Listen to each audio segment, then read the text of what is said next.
अम्बेडकर की बात नेहरू जी मान लिए होते। नेहरू जी ने कहा, नेहरू जी को बाबा साहेब अम्बेडकर ने कहा था कि टोटल जनसंख्या को पाकिस्तान भेज दीजिए मुसलमानों का, और पाकिस्तान से हिंदुस्तान ले आइए हिंदुओं का। क्या ये होना चाहिए था कि नहीं होना चाहिए था? बाबा साहेब अम्बेडकर ने दूसरी बात नेहरू को कहा कि मेरी बात कोई माने या ना माने, आने वाले दिनों में भारत में सामाजिक विषमता बना रहेगा, भारत में उपद्रव होते रहेगा। 75 साल 77 साल हो गए देश के बंटवारे के। क्या नवगछिया में कभी तजिया पर कोई पत्थर फेंका? नहीं। और हाँ या ना बोलिए। देश के अंदर हमने 77 साल से तजिया में साथ दे करके कभी नहीं मुझे पीड़ा हुई। आप कहते हो कांवड़ की यात्रा इस तरफ से नहीं जाएगी, रामनवमी का जुलूस इस यात्रा इस रोड से नहीं जाएगी, और तेजस्वी यादव अखिलेश यादव जैसे लोग कहते हैं बहराइच में, वो उस रूट में गया क्यों? अरे भाई 47 में जिसको जाना था गया, और ये मेरे ही घर में मुझे ही आंख दिखा रहे हो। अब तो हम सीमांचल में इसलिए जा रहे हैं, अपने बहू बेटी के लिए जा रहे हैं। पाकिस्तान में हमारी बेटी शादी के मंडप पर से उठ गया, किसी के चेहरे पर शिकन नहीं आया, लेकिन म्यांमार में रोहिंग्या मुसलमानों को कुछ होता है तो बंबई में जुलूस निकलता है। अगर फिलिस्तीनी में फिलिस्तीन और इजराइल का झगड़ा होता है तो पूरे देश में फिलिस्तीन के समर्थक में यात्रा निकालते हैं।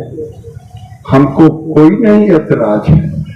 आज हम कर रहे हैं, कह रहे हैं बांग्लादेश के लिए उनको चिंता है तो क्यों नहीं चले जाते? अरे हम बांग्लादेश क्यों जाएं? हम बांग्लादेश लोगों को भेजेंगे जो बांग्लादेशी है।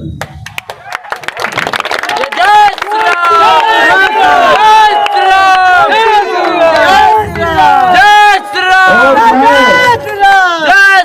मैं हिंदू भाइयों से कहना चाहता हूं, संगठित रहोगे तो मजबूत रहोगे, संगठित रहोगे। आपने देखा होगा हिमाचल प्रदेश में, वहां मस्जिदों को लेकर के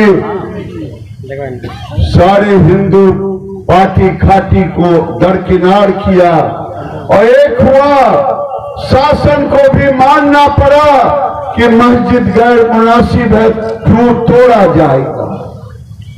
आज हिमाचल का मॉडल हर गांव में लेना चाहिए।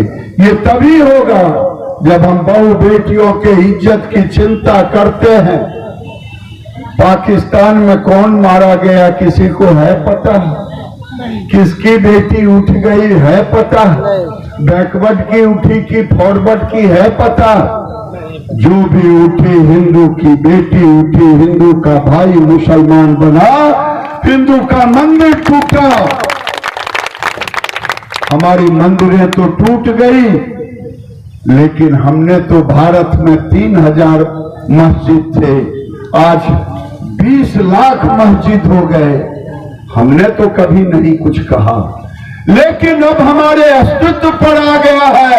मैं अपने अस्तित्व की रक्षा के लिए, अपने भाइयों को इकट्ठा करने के लिए मैं सीमांचल में चला हूं कि सीमांचल में हमारी बहू बेटी के ऊपर कोई हाथ न लगाए, हमारे भाइयों के ऊपर कोई हाथ न लगाए। जय श्री राम लिखा पटका पहनकर हिंदू यात्रा पर निकले गिरिराज सिंह। जेडीयू बोले इससे हमारा जो है कोई मतलब नहीं है। भागलपुर बूढ़ानाथ मंदिर पहुंचकर पहले वहां पूजा करते हैं गिरिराज सिंह। उसके बाद भागलपुर से यात्रा शुरू करते हैं। जिला स्कूल में यात्रा की पहली जनसभा का आयोजन करते हैं। केंद्रीय मंत्री कटिहार के लिए रवाना होते हैं।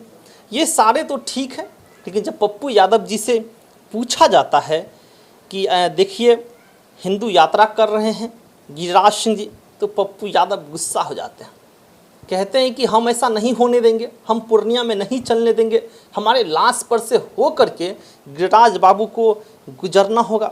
इससे निश्चित रूप से कहा जाए तो खास करके धर्म के प्रति कोई भी लोग अपना प्रचार कर सकते हैं, लेकिन एक केंद्रीय मंत्री अगर धर्म के प्रति प्रचार कर रहे हैं, क्या सही है ये क्या गलत है, ये जनता को सोचना होगा।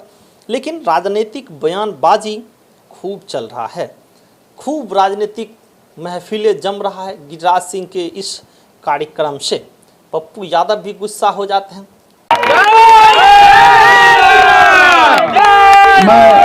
मैं आपसे भी प्रार्थना करूंगा, बहुत हो गया, 77 साल लोगों ने मुझे बांट के रखा।